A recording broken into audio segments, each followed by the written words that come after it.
Hi everyone, this is Kim, and we are on Numbers 21.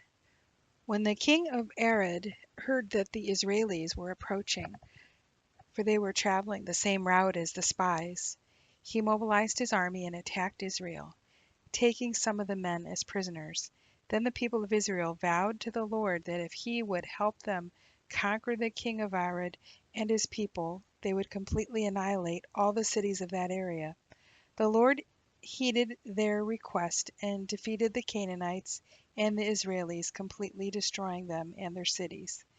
The name of the region was thereafter called Hormah, meaning utterly destroyed. Then the people of Israel returned to Mount Hor, and from there continued southward along the road to the Red Sea in order to go around the land of Edom. The people were very discouraged. They began to murmur against God and to complain against Moses.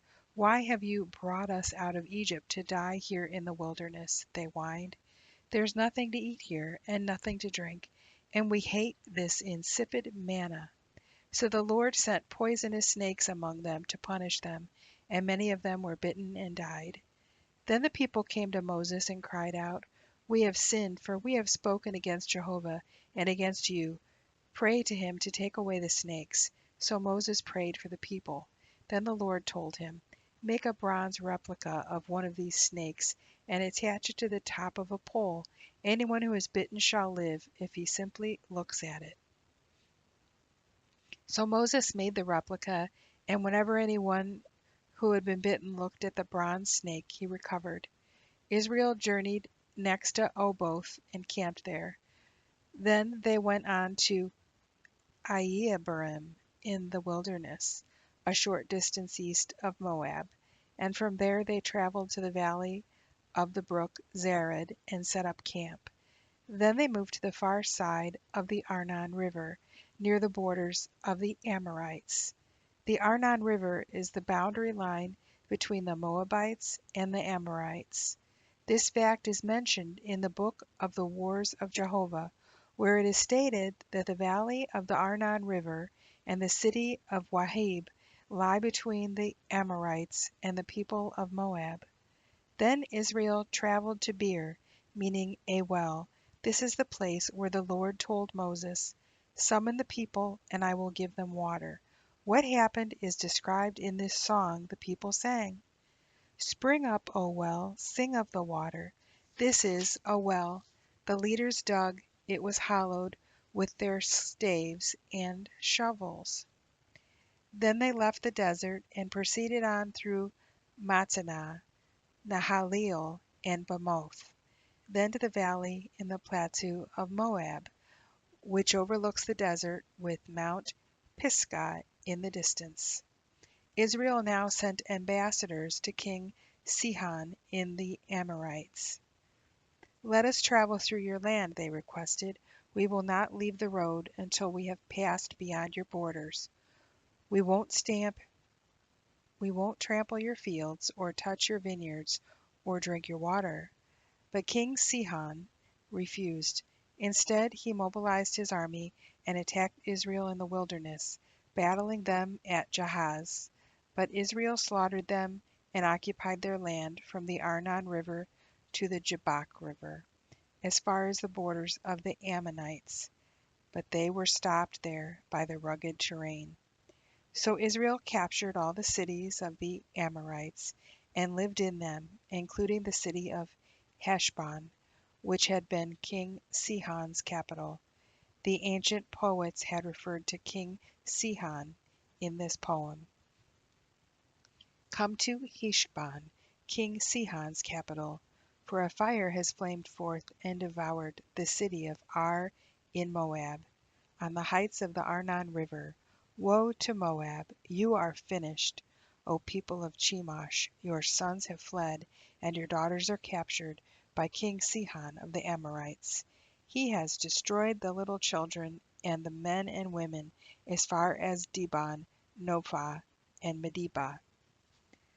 While Israel was there in the Amorite country, Moses sent spies to look over the Jazer area. He followed up with an armed attack. capturing all of the towns and driving out the Amorites. They next turned their attention to the city of Bashan, but King Og of Bashan met them with his army at Edrei. The Lord told Moses not to fear, that the enemy was already conquered. The same thing will happen to King Og as happened to King Sihon at Heshbon, the Lord assured him.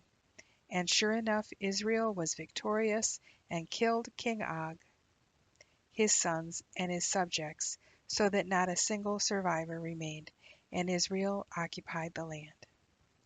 The people of Israel now traveled to the plains of Moab, and camped east of the Jordan River, opposite Jericho, when King Balak of Moab, the son of Zippor, realized how many of them there were, and when he learned what they had done to the Amorites, he and his people were terrified.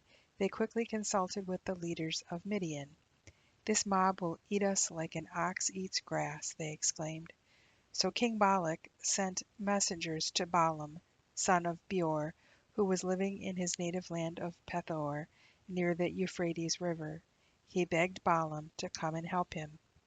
"A vast horde of people has arrived from Egypt, and they cover the face of the earth and are headed towards me," he frantically exclaimed.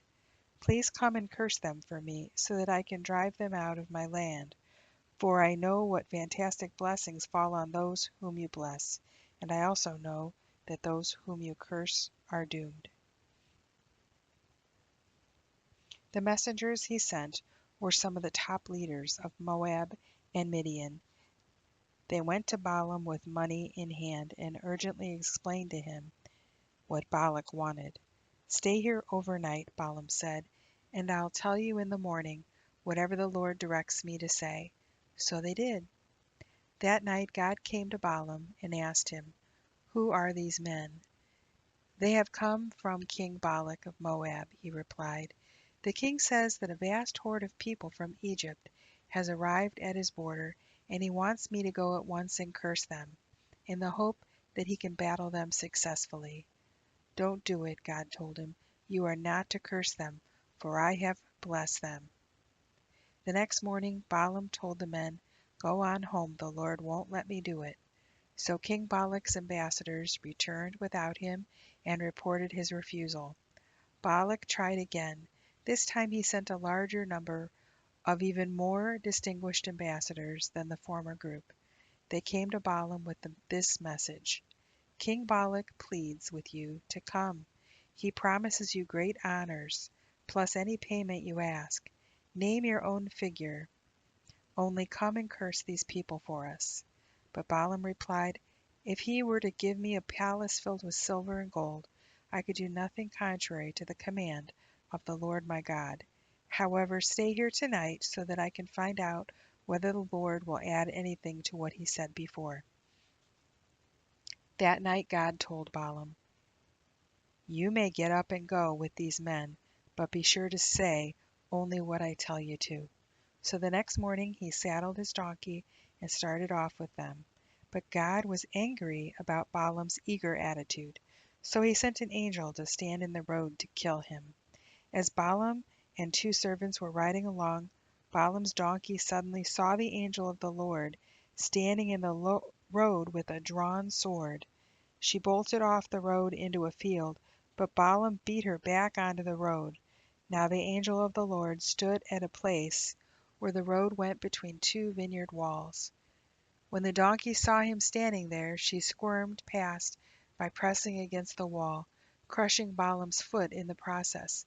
So he beat her again. Then the angel of the Lord moved further down the road and stood in a place so narrow that the donkey couldn't get by at all. So she lay down in the road. In a great fit of temper, Balaam beat her again with his staff. Then the Lord caused the donkey to speak. "What have I done that deserves your beating me these 3 times?" she asked. "Because you have made me look like a fool," Balaam shouted. "I wish I had a sword with me, for I would kill you." "Have I ever done anything like this before in my entire life?" the donkey asked. "No," he admitted. Then the Lord opened Balaam's eyes, and he saw the angel. standing in the roadway with drawn sword, and he fell flat on the ground before him. "Why did you beat your donkey those 3 times?" the angel demanded. "I have come to stop you because you are headed for destruction.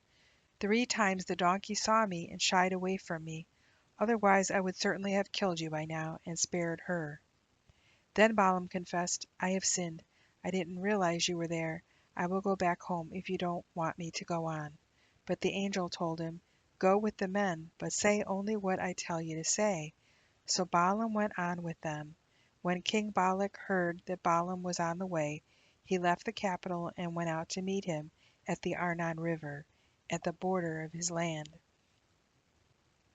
"Why did you delay so long?" he asked Balaam. "Didn't you believe me when I said I would give you great honors?" Balaam replied, "I have come, but I have no power to say anything except what God tells me to say, and that is what I shall speak." Balaam accompanied the king to Kiriath Huzoth, where King Balak sacrificed oxen and sheep and gave animals to Balaam and the ambassadors for their sacrifices. The next morning Balak took Balaam to the bottom of Mount Bamoth Baal, from which he could see the people of Israel spread out before him. Balaam said to the king, "Build 7 altars here, and prepare 7 young bulls and 7 rams for sacrifice." Balak followed his instructions, and a young bull and a ram were sacrificed on each altar. Then Balaam said to the king, "Stand here by your burnt offerings, and I'll see if the Lord will meet me, and I will tell you what he says to me." So he went up to a barren height, and God met him there. Balaam told the Lord, "I have prepared 7 altars, and have sacrificed a young bull and a ram on each." Then the Lord gave Balaam a message for King Balak. When Balaam returned, the king was standing beside the burnt offerings, with all the princes of Moab. This was Balaam's message: "King Balak, king of Moab, has brought me from the land of Aram, from the eastern mountains. Come," he told me, "curse Jacob for me. Let your anger rise on Israel." But how can I curse what God has not cursed? How can I denounce a people God has not denounced? I see them from the cliff tops. I watch them from the hills. They live alone, and prefer to remain distinct from every other nation. They are as numerous as dust. They are beyond numbering. If only I could die as happy as an Israelite. Oh, that my end might be like theirs. "What have you done to me?" demanded King Balak. "I told you to curse my enemies, and now you have blessed them." But Balaam replied, "Can I say anything except what Jehovah tells me to?" Then Balak told him, "Come with me to another place, where you will see only a portion of the nation of Israel. Curse at least that many." So King Balak took Balaam into the fields of Zophim at the top of Mount Pisgah, and built 7 altars there, and he offered up a young bull and a ram on each altar. Then Balaam said to the king, "Stand here by your burnt offering while I go to meet the Lord." And the Lord met Balaam and told him what to say. So he returned to where the king and the princes of Moab were standing beside their burnt offerings. "What has Jehovah said?" the king eagerly inquired. And he replied, "Rise up, Balak, and hear. Listen to me, you son of Zippor. God is not a man, that he should lie. He doesn't change his mind like humans do. Has he ever promised without doing what he said? Look, I have received a command to bless them, for God has blessed them, and I cannot reverse it. He has not seen sin in Jacob. He will not trouble Israel. Jehovah their God is with them. He is their king. God has brought them out of Egypt. Israel has the strength of a wild ox. No curse can be placed on Jacob, and no magic shall be done against him. For now it shall be said of Israel, what wonders God has done for them. These people rise up as a lion. They shall not lie down until they have eaten what they capture, and have drunk the blood of the slain." "If you aren't going to curse them, at least don't bless them," the king exclaimed to Balaam. But Balaam replied, "Didn't I tell you that I must say whatever Jehovah tells me to?" Then the king said to Balaam, "I will take you to yet another place, Perhaps it will please God to let you curse them from there." So King Balak took Balaam to the top of Mount Peor, overlooking the desert. Balaam again told the king to build 7 altars, and to prepare 7 young bulls and 7 rams for the sacrifice. The king did as Balaam said, and offered a young bull and a ram on every altar. And that is the end of our reading today. I pray that you have a blessed day and evening. God bless you.